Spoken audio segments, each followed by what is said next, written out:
Coucou tout le monde, joyeux Halloween 2023. Et oui, j'espère que vous avez apprécié cette petite introduction euh, spectrale, on va dire. Voilà, j'espère qu'elle vous a fait plaisir. Moi, elle m'a bien fait marrer. Voilà. On se retrouve pour mon bilan lecture du mois d'octobre et qui a été essentiellement basé sur mon challenge, mon 4 book challenge du mois d'octobre, c'est-à-dire le Ghost Challenge, comme l'introduction vous la révélez. Voilà, c'est-à-dire lire des romans où il y a des fantômes, bons ou mauvais, peu importe, en fonction des choix. Donc, je vais vous relater en détail mon bilan lecture. Avant de commencer, comme d'habitude, si vous n'êtes pas abonné à ma chaîne, n'hésitez pas à vous abonner, à liker mes vidéos et à mettre un petit commentaire si jamais les lectures que je vais vous présenter vous plaisent.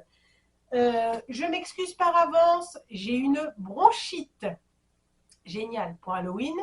Donc, j'espère que je ne vais pas tousser. Je parle peut-être un petit peu du nez. Je m'en excuse par avance. On va commencer tout de suite. Alors, j'ai énormément lu ce mois-ci. C'est en faisant le bilan que je me suis rendu compte que, pour une fois, j'avais vachement lu. Et je vais commencer par le premier. Il s'agit donc du Petit Chaperon Rouge, les contes interdits de Sonia Alain aux éditions. Euh, J'arrive pas à lire les éditions. AA Édition, apparemment. Donc, je vous mets la couverture. Alors, le chaperon rouge, effectivement, il y a des fantômes dedans. Alors, je vous explique un petit peu, rien à voir avec le gentil petit conte de fées qu'on a tous entendu parler étant petit. Il s'agit en fait de Angelica qui a perdu sa maman des suites d'une overdose et qui a été confiée à la garde de sa grand-mère tzigane qui a un petit peu des pouvoirs de voyance, entre autres. Hein. Et il va arriver à ses 10 ans que sa grand-mère, voyant venir sa mort et une fin atroce, va l'envoyer dans la forêt avec son animal de compagnie qui est un jeune louveteau. Et pendant que Angelica n'est pas là, il va arriver que effectivement des hommes vont débarquer et vont la torturer pour la faire parler à propos d'une sombre histoire. Et ils vont la tuer d'une manière vraiment sordide et macabre, cruelle. Et donc, ils ne vont jamais retrouver la petite, bien qu'ils vont essayer de la retrouver. Et Angelica donc va être ballottée de foyer en foyer, elle va tout faire pour savoir la vérité. Et à ses 18 ans, sa grand-mère avait fait en sorte qu'elle ait une lettre et qu'elle lui explique un petit peu la vérité. Et Angelica va tout faire pour se venger, pour venger sa grand-mère et pour venger sa mère. Alors là, on se retrouve dans un... Alors ce livre est vraiment pour un public averti, je préfère vous le dire, parce que nous avons beaucoup de scènes de sexe, nous avons beaucoup de scènes de cruauté, c'est inimaginable et très bien explicite, très bien écrite. Je ne dis pas que le livre ne m'a pas plu, il y a effectivement des fantômes, hein. Ça, sinon je ne l'aurais pas choisi pour le challenge. Mais on a beaucoup de scènes de sexe, de bondage, de sadomasochisme et surtout de meurtres plus atroces les uns les autres. Donc il est assez petit, hein. Voilà, donc j'ai pas mis longtemps à le lire.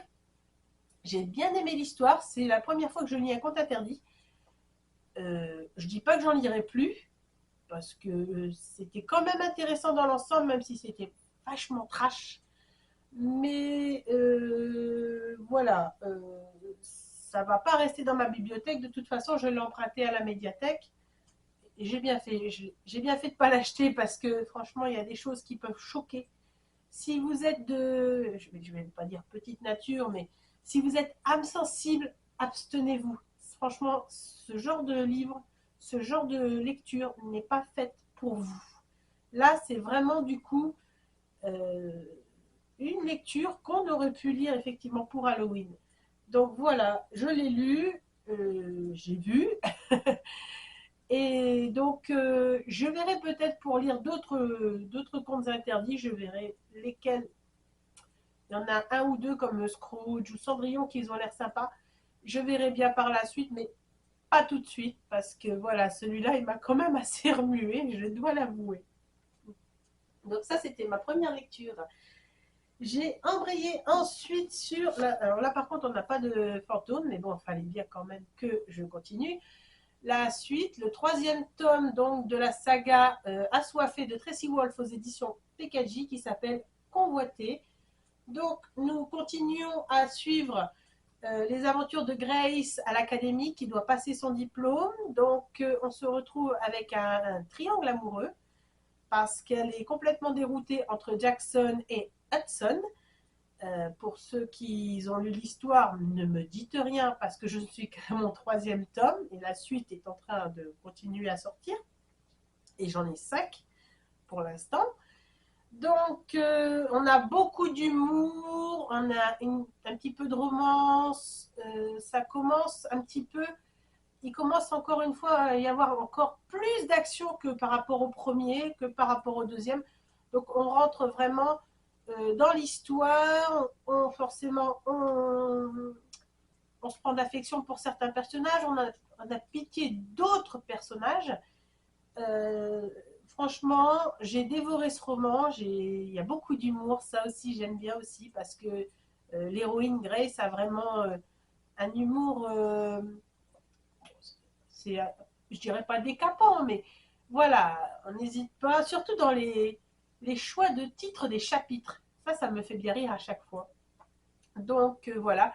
J'ai une petite préférence pour euh, un des duos. Alors on hésite entre elle, Grace Jackson ou Grace Hudson.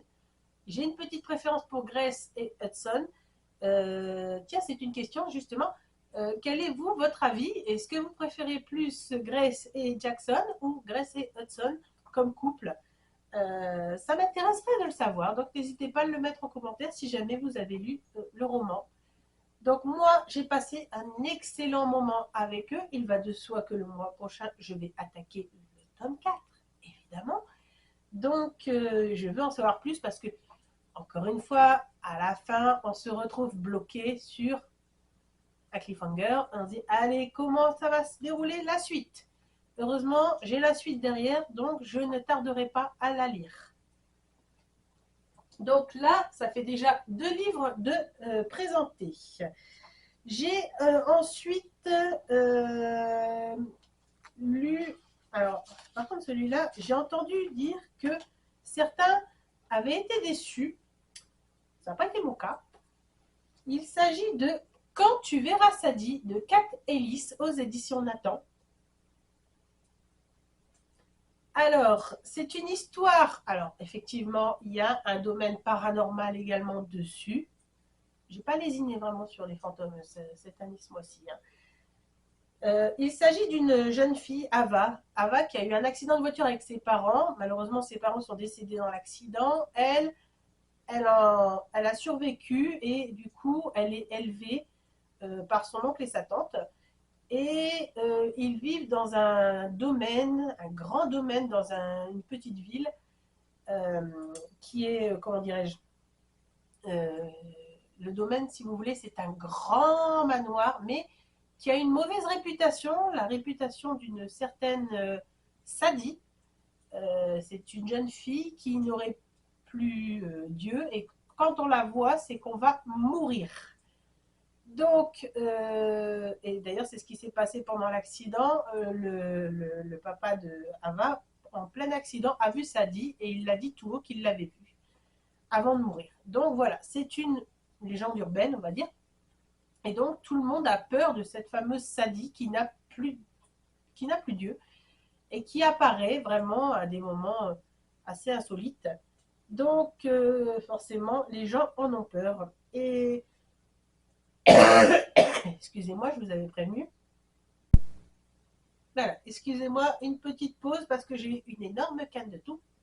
Voilà, et je n'allais pas vous en faire profiter. Et il s'avère que les parents ayant laissé beaucoup de dettes,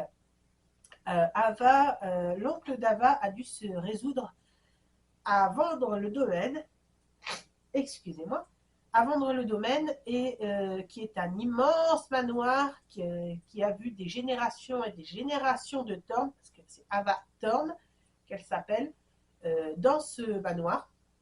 Donc, ils ont déménagé dans le moulin à côté, pas très loin, et ils ont vendu, malheureusement, la propriété au seul acheteur qui voulait ce domaine et qui était leur ennemi juré, c'est-à-dire les Miller, la famille Miller, qui ont toujours été plus ou moins des suites de la légende de Sadie.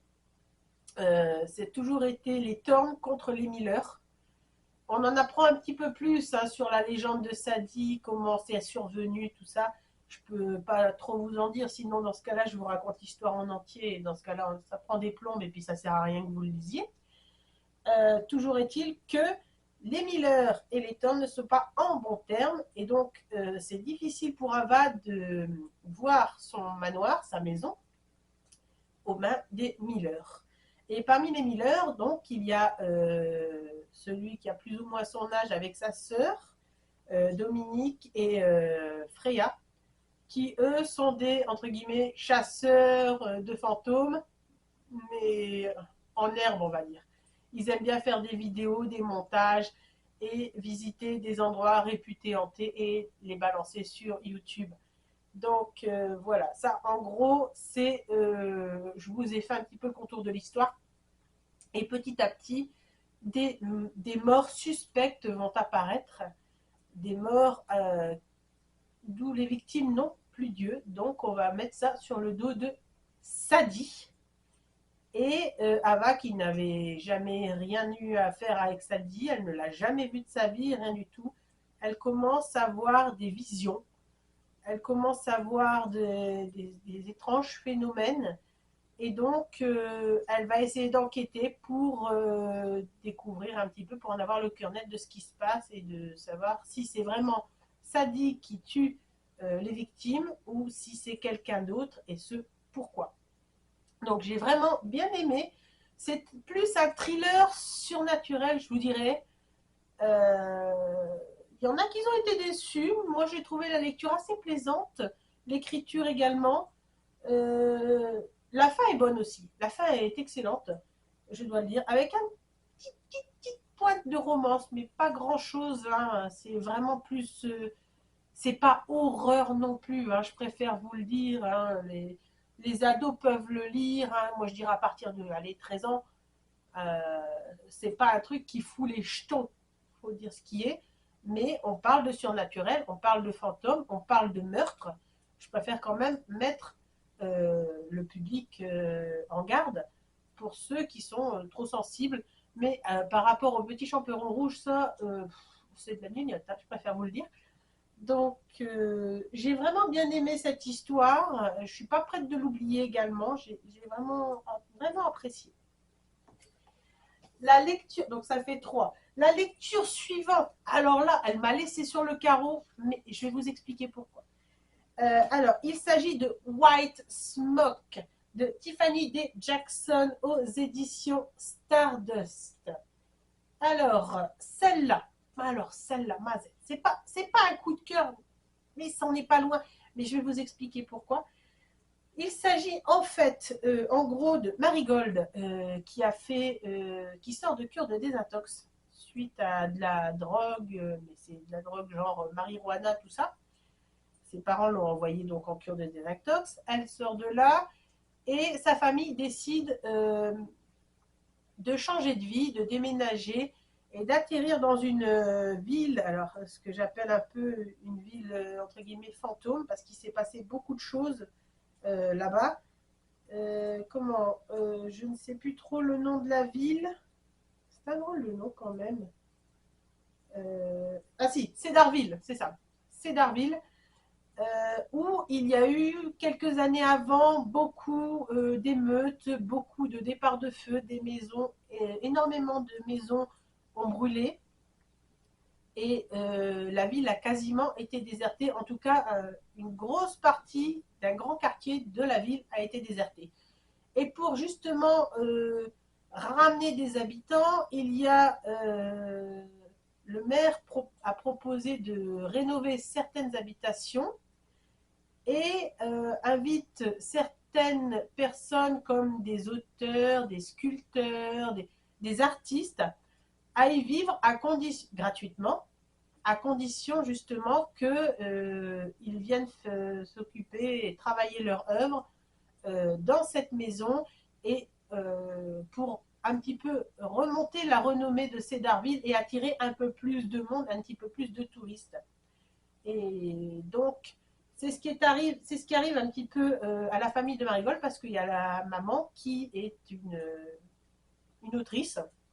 Donc, ils lui ont proposé de venir écrire son livre dans la maison. C'est une famille recomposée. Donc, on a d'un côté la maman Raquel avec Marigold et son frère Samy qui s'est remis en ménage avec, je crois que c'est Alec et sa petite fille. Alors la petite fille, par contre, elle est un peu, comment je pourrais vous dire ça, euh, flippante. Voilà, c'est ça. Elle est un petit peu flippante. Elle est très jeune. Donc Piper, voilà, elle s'appelle Piper. Moi, ça m'a fait penser à Charme, forcément. Et c'est la petite fille de son papa qui décide sur un coup de tête. Le papa cède sans problème par rapport aux trois autres membres de la famille. Donc voilà. Et donc, dans cette maison qui est en train d'être rénovée et où la famille vient habiter, on se retrouve avec de drôles de réactions de la part des personnes qui viennent justement rénover cette maison. À une certaine heure, ils se dépêchent tous de sortir de cette maison. Et la nuit, il se passe qu'on a de drôles de phénomènes, des tasses qui sortent des placards, qui sont retrouvées le lendemain. Quelqu'un a bu dedans, mais on a beau interroger la famille, il n'y a personne qui l'a fait. Interdiction d'aller dans la cave, la porte de toute façon qui est sous l'escalier, un peu comme un Harry Potter, est toujours verrouillée. Le maître d'œuvre des travaux justement leur interdit d'aller en bas. Donc il y a des moments de froid, surtout particulièrement vers 3 heures du matin. Il y a un froid qui s'insinue dans les chambres, tout ça, mais qui a tendance à toucher principalement Marigold, qui a du mal à dormir parce que justement elle sent une présence, elle sent et voit des choses, une main qui vient éteindre le robinet pendant qu'elle prend la douche, tout ça. Elle a beau regarder, mais elle ne voit plus rien après. Donc ça commence à foutre les jetons, voilà, ni plus ni moins. Et elle a une envie irrépressible de calmer cette angoisse par de la drogue, de la marijuana, voilà. Et elle veut tout faire pour se trouver de la marijuana, de la bœuf, comme ils disent. Et en même temps, elle veut enquêter un petit peu sur ce qui se passe parce que tout le monde a l'air d'avoir peur de cette maison et tout le monde ne veut rien dire. Voilà. Donc, franchement, ce livre est super top. Mais comme je vous disais, ce n'est pas un coup de cœur parce que la fin est brutale et il manque une suite. J'ai essayé de contacter les éditions Stardust pour demander s'il y avait bien une suite en route qui allait sortir, même dans 6 mois, 9 mois, 1 an, je m'en fiche, mais c'est trop brutal. On n'a pas on a quelques idées du pourquoi, du comment, mais pas en détail. Il manque beaucoup d'indices, il manque beaucoup de questions qu'on se pose et qui ne sont pas résolues. Donc, j'ai adoré ce livre, mais je suis restée sur ma faim. Je me dis non, c'est pas possible, ça peut pas se terminer comme ça. Non, ça peut pas. Il y a telle question à régler, il y a telle question à régler. On se retrouve en pleine émeute à la fin et rien n'est résolu. Rien n'est résolu. On a eu quelques détails sur l'histoire, on a plus ou moins compris certaines choses, mais, euh, mais il y a encore un énorme gouffre. Je veux tout savoir et je veux savoir ce qui va se passer ensuite. Donc j'espère vraiment qu'il y a une suite, parce qu'il n'est pas marqué tome 1, donc voilà. J'espère vraiment qu'il y a une suite, sinon je serais extrêmement déçue. Parce que c'était super bien joué. L'angoisse montait crescendo. On se demandait si c'était du lard ou du cochon. Euh, les habitants étaient complètement chelous, voire désagréables avec la famille arrivée, donc forcément on se demandait quoi. Euh, Sans oublier les spectres, les sensations surnaturelles qui s'y passent dans cette maison. Donc franchement, je veux savoir la suite. Et s'il n'y a pas de suite, bah, dans ce cas-là, ce livre est complètement gâché, ce qui est vraiment horriblement dommage. Voilà, c'est une super lecture que j'ai eue et je me suis restée sur ma faim à la fin en disant non, mais c'est pas possible, c'est pas possible, il y a une suite, il doit y avoir une suite.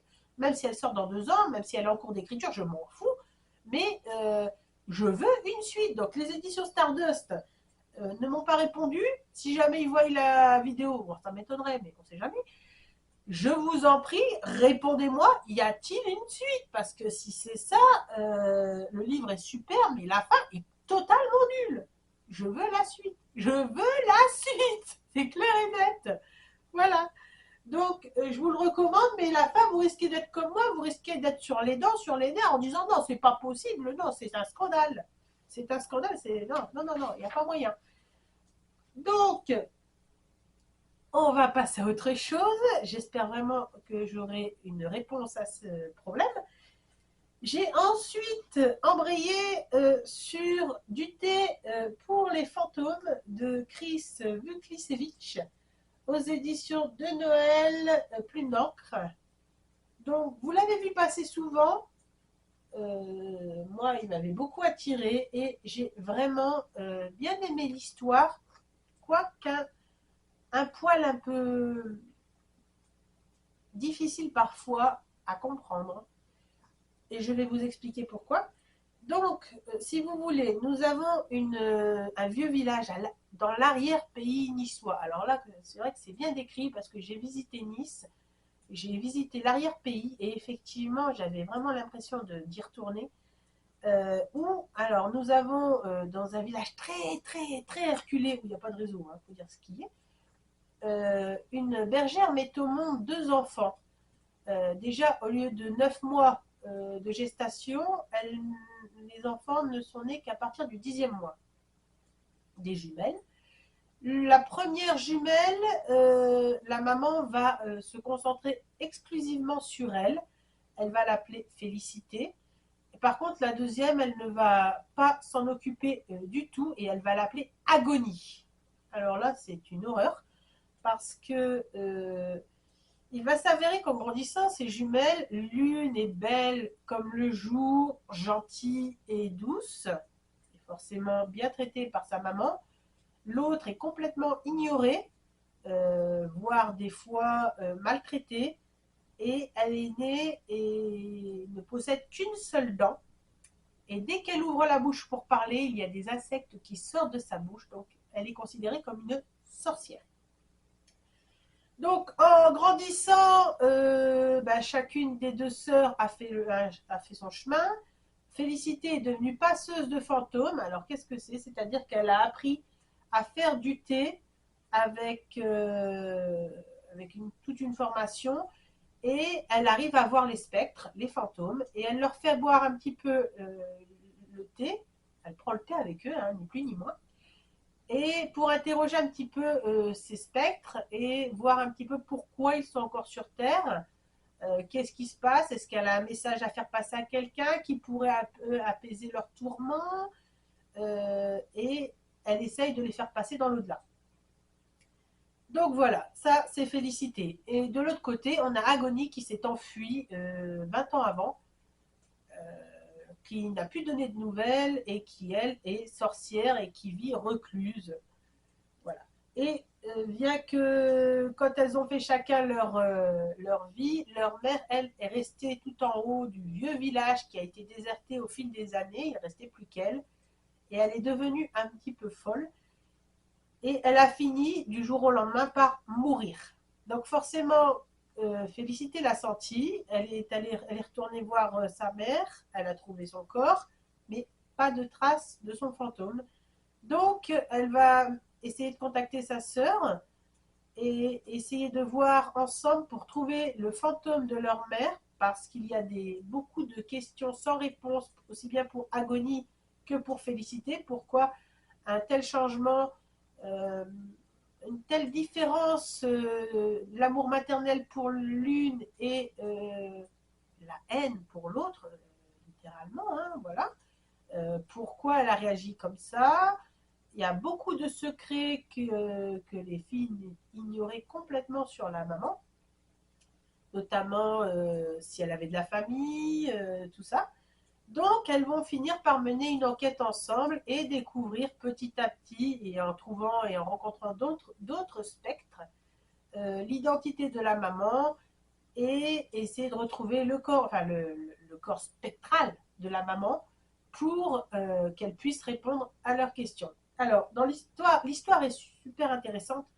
Là où c'est pas un coup de cœur et où là ça m'a gêné, c'est qu'il y a certains passages dans ce livre qui sont une sorte de poésie en prose, avec des rimes forcément, euh, qui m'ont bloqué la compréhension. Il faut dire, j'aime pas la poésie, il faut dire ce qui est, qui m'ont bloqué la compréhension de certaines scènes de la vie de la maman.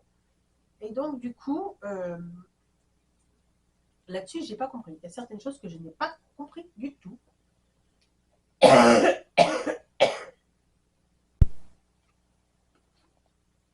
Donc, pour résumer, ce qui m'a gâché la lecture de ce livre, ce sont vraiment les passages où on apprend enfin le pourquoi du comment, qui ont été détaillés, mais version poétique. Et ça m'a vraiment beaucoup gênée. J'ai eu du mal à comprendre certains passages, à comprendre vraiment. C'était pas très clair pour moi. Voilà, j'aime pas la poésie, c'était pas très clair, donc c'est vrai que ça m'a gâché la lecture un petit peu. Sinon, dans l'ensemble, c'est un bon livre. Je peux pas dire du mal de ce roman, c'est un excellent livre, mais ces passages-là qui sont cruciaux, faut dire ce qui est, ils sont cruciaux. Euh, Bah, du coup, moi, ça m'a gâché le truc parce que j'ai pas tout compris, j'ai pas tout saisi. Mais voilà, je vous le recommande quand même pour ceux qui ont plus l'habitude que moi d'un niveau plus supérieur, niveau poétique. Alors, la lecture que j'ai entamée ensuite, et là, c'est un énorme, énorme, énorme coup de cœur. Il s'agit de Belladonna de Adaline Grace aux éditions de Saxus. Il est magnifique déjà et j'ai pris un immense plaisir à le lire. L'histoire est assez simple. On suit Signa qui a perdu sa mère étant bébé, qui apparemment serait morte d'un empoisonnement, et qui est la seule et unique héritière de sa famille. Et donc, en attendant d'avoir ses 20 ans, elle est ballottée de tuteur en tuteur qui, bon, d'abord, elle atterrit chez sa grand-mère, qui, elle, va bien s'occuper d'elle, mais malheureusement, la vieillesse va la rattraper.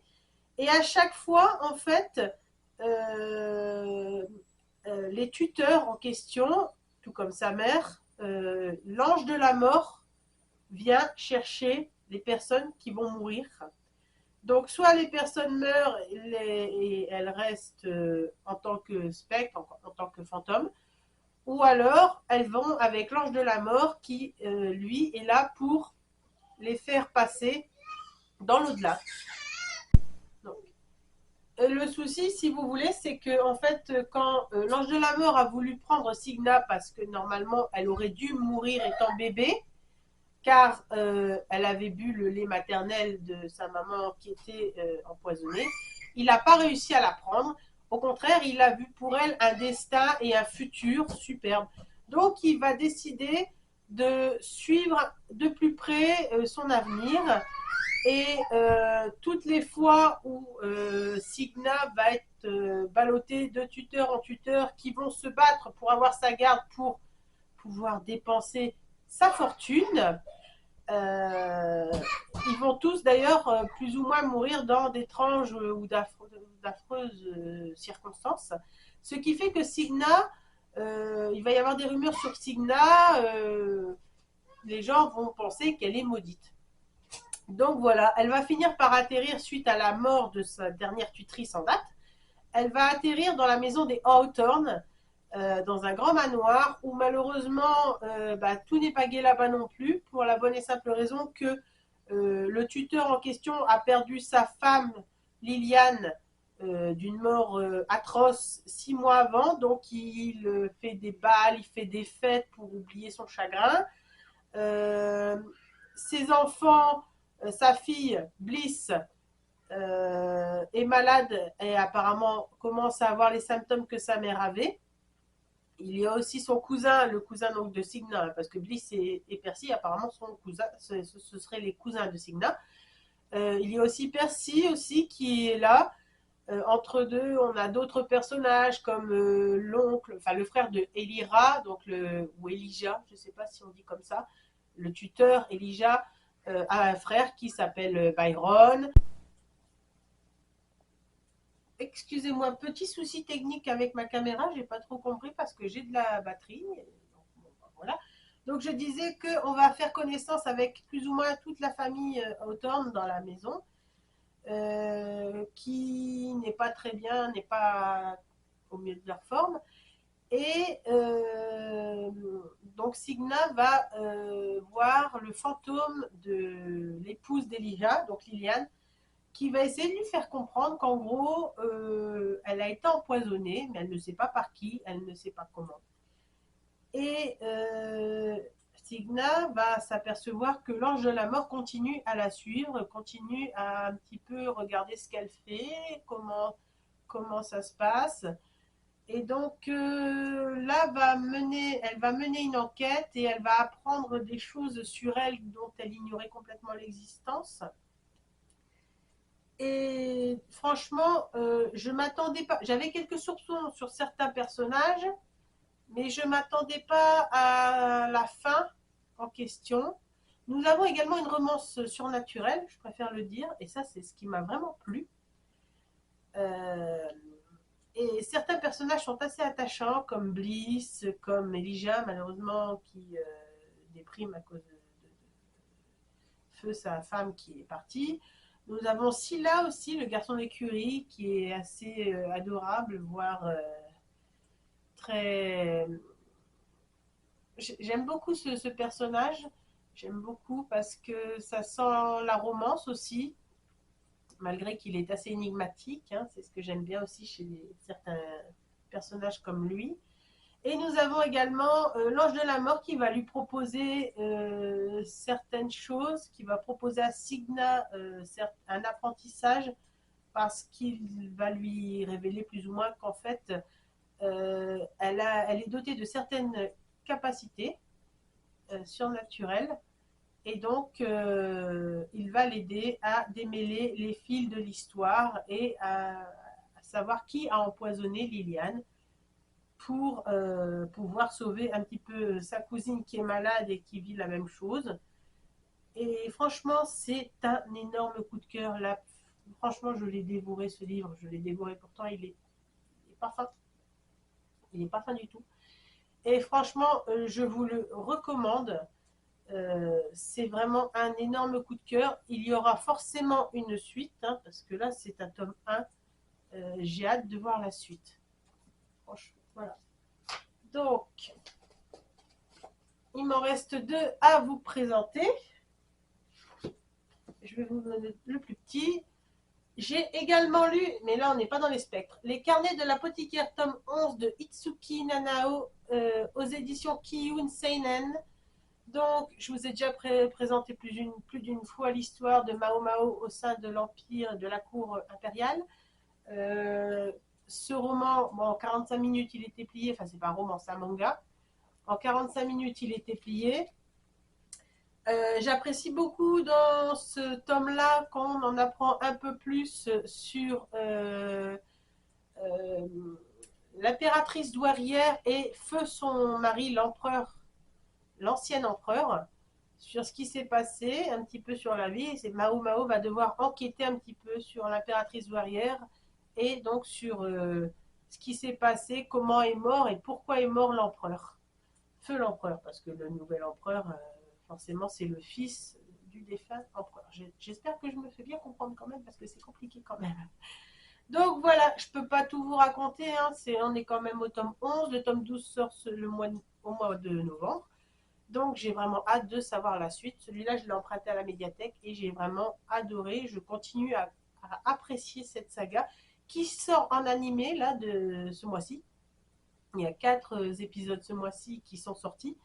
Donc, qui suivent vraiment le manga en lui-même, hein, qui suivent vraiment le manga. On a vraiment les mêmes personnages, la même histoire, la même situation. Donc voilà, je ne suis pas perdue. Et franchement, ça, c'est toujours un coup de cœur de lire les carnets de l'apothicaire. Et enfin, le dernier livre. Donc, en gros, j'ai terminé avec The Corse Queen de Heather M. Herman aux éditions Phibbs, que j'avais beaucoup adoré quand je l'ai acheté en book haul. Je vous avais présenté parce que c'est du papier calque. Vous voyez, on n'a pas la même image. Hop. Mais ce qui est dommage, c'est que le papier calque finit. Il faut le retirer pour le lire parce que sinon ça s'abîme. Malheureusement, ça m'est arrivé. Alors, The Corse Queen. Alors, qu'est-ce que The Corse Queen? En gros, c'est une déterreuse de cadavres. Je vous explique. Nous avons Molly qui est censée être orpheline, qui vit à l'orphelinat avec sa meilleure amie Kitty. Et sa meilleure amie Kitty lui parle d'une romance avec un certain Edgar. Et qu'elle va s'enfuir avec lui pour vivre cet amour. Et il va s'avérer que Molly va retrouver Kitty morte. Kitty se serait jetée dans la rivière. Donc, elle va l'enterrer et elle va se dire que c'est pas possible. Kitty n'aurait jamais pu se suicider. Donc, par la suite, elle va apprendre qu'il lui reste un membre d'une famille qui vient de se manifester et qui accepte de la prendre sous son toit, sa tante. Donc, elle va atterrir chez sa tante qui va la prendre sous son aile à la seule et unique condition qu'elle travaille pour elle. Et le travail n'est pas des moindres, c'est que la nuit, elle va faire le tour des cimetières, des morgues, des hospices pour prendre des cadavres parce qu'en fait, la tante, elle s'est mise en accord avec un certain docteur et il lui loue une partie de son bâtiment, derrière son manoir, pour qu'il enseigne en fait la médecine, mais c'est des pratiques illégales, hein, ni plus ni moins. Donc, ils ont besoin de corps pour disséquer et apprendre aux jeunes qui souhaitent devenir médecins comment faire. Donc, Kitty, pas Kitty, mais Molly, toutes les nuits, va courir de cimetière en hospice, tout ça, pour récupérer des corps, pour les refourguer justement à ce docteur. Et en même temps, elle va se jurer de savoir ce qui s'est passé avec sa meilleure amie, euh, parce qu'elle est persuadée que ce n'est pas un suicide. Donc, franchement, le livre est super. La fin l'est peut-être un poil un peu moins, mais disons qu'on ne peut pas suivre un personnage de la naissance jusqu'à sa mort, quoi. C'est pas possible. Donc on peut comprendre qu'à un moment donné, il faut quitter le personnage. Il y a quand même une espèce de moment spectral, on va dire, mais sans pour autant ficher les jetons. Euh, donc j'ai vraiment bien aimé cette histoire qui est en fait ni plus ni moins qu'un thriller également un peu gothique, parce qu'on va essayer de trouver qui est responsable de la mort de Kitty tout en déterrant certains cadavres, récupérant d'autres cadavres d'une certaine façon. Il y a des choses un peu choquantes, comme par exemple ce qu'ils appellent le boucher. Le boucher, donc c'est un personnage qui apparemment découpe des corps de jeunes femmes et qui les balance n'importe où, on les retrouve n'importe où dans la ville. Il y a un autre personnage qui s'appelle le dentiste qui, lui, n'hésite pas sur les morts à arracher toutes les dents du défunt pour pouvoir les revendre au dentiste. Donc on est vraiment sur de l'ancien temps, hein, je préfère le dire. Il n'y a pas de téléphone portable, il n'y a rien. Hein. Donc pour essayer de trouver qui a fait ça, ils peuvent se lever de bonne heure. Donc voilà, c'est vraiment un peu macabre, mais c'est quand même une histoire tout à fait satisfaisante qui m'a vraiment plu. C'est la dernière que j'ai lue. Donc vous voyez, j'ai lu 1, 2, 3, 4, 5, 6, 7, 8 avec le manga. Un mois avec 8 livres à lire. Franchement, je trouve que c'est vraiment super et j'en suis très contente. Donc voilà, c'était ma dernière lecture que je voulais vous présenter. J'espère que cette vidéo vous a plu. J'espère que la petite mise en scène du début également. N'hésitez pas à me le dire. N'hésitez pas à me suivre également sur les réseaux sociaux et mettre un commentaire si certaines lectures vous ont plu, si vous les avez lues, si certaines lectures vous intéressent de ce que je vous ai raconté. Ça me fait toujours un énorme plaisir d'échanger avec vous. Euh, Franchement, je vous souhaite un joyeux Halloween et je vous retrouverai bientôt pour mon book haul donc du mois d'octobre qui est assez raisonnable, je dois dire. Voilà, je vous souhaite joyeux Halloween et à très bientôt. Ciao, ciao!